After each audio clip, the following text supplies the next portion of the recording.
Hi, I'm Rich from AskAuntPatty.com. Today what I'm going to attempt to show you to do is how to maintain a tile and grouted floor. And first I'm going to go over the different tools that we're going to use today. Now obviously what we're going to clean here is a very small area that we've made heavily soiled to illustrate how easy it is to clean. These tools become more appropriate the bigger the floor you have, and also the worse it is. I'll tell you a little story. If you ever want to know what color the grout really was in the beginning, when you're in a fast food restaurant, those are places where you really can illustrate how dirty grout can get. Look up next to the wall where the coving is, and that's the color of the grout. Oftentimes it's blonde or white, but you think it's black because that's how dirty it is.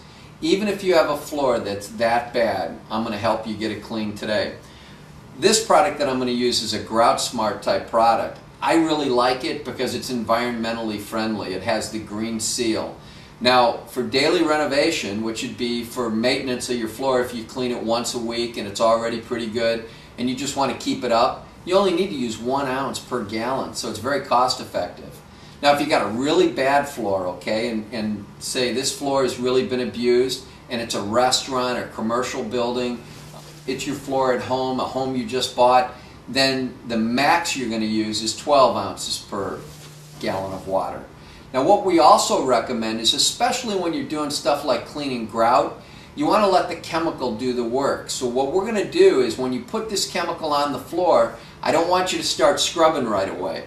I want you to wait and let the chemical have a chance to do its job. In the industry, in the commercial industry, we call it dwell time. And the dwell time just means that you take the chemical, you put it on a dirty surface, and you allow the chemical to do its job and work. So we're going to measure out right now, because you know I would never glug chemicals, 1 ounce, because I have a gallon in this mop bucket here. So we're right at 1 ounce, and we're going to add it to the water. And I'm using warm water. I find that warm water, when you're cleaning real heavy soil, tends to work a little bit better than cold water. Sort of the same principle you use when you wash your clothes. Two other things that we're going to be using today, and this I'll use second. This is a brush, and I don't know if you can see it, but it's angled to go in the grout. The tile is pretty easy to get clean for the most part, because tile has a glaze on it and it really resists dirt, okay, unless it's a porous like a Mexican tile, those red clay tiles you see in commercial kitchens. But this brush is very aggressive, and it's angled to a point, and it goes on the end of a stick, and we are going to use this. I'm going to show you how to do it. And you just run it up and down the grout lines. This brush is more a deck brush, or a brush that we're going to use to clean tile. And it's got a swivel head. It swivels and we're going to use this also. So let's get started. We got our chemical in the bucket. We're going to start with this brush just to put some chemical on it. This is the dirty area that we're going to clean here. And again, it's just a small area, but it's to illustrate the easy way to get it clean. We're going to take the chemical and transfer it to the surface using the brush. And we're going to allow it a little time to sit and do its job. But this type brush goes right over the top of the grout lines. So I can tell you, we're not getting the grout clean. If anything, a lot of the dirt is gathering in the grout. And we're going to go right over to the grout brush. We're going to dip it in the solution. We're going to get some chemical on the grout brush. And again, you don't have to scrub hard. A brush is not designed to have to use a lot of force, but we got it right in the grout line, and that really works. That's taken the dirt right out of the grout line. Now we'll go sideways, because the grout's all 4 sides.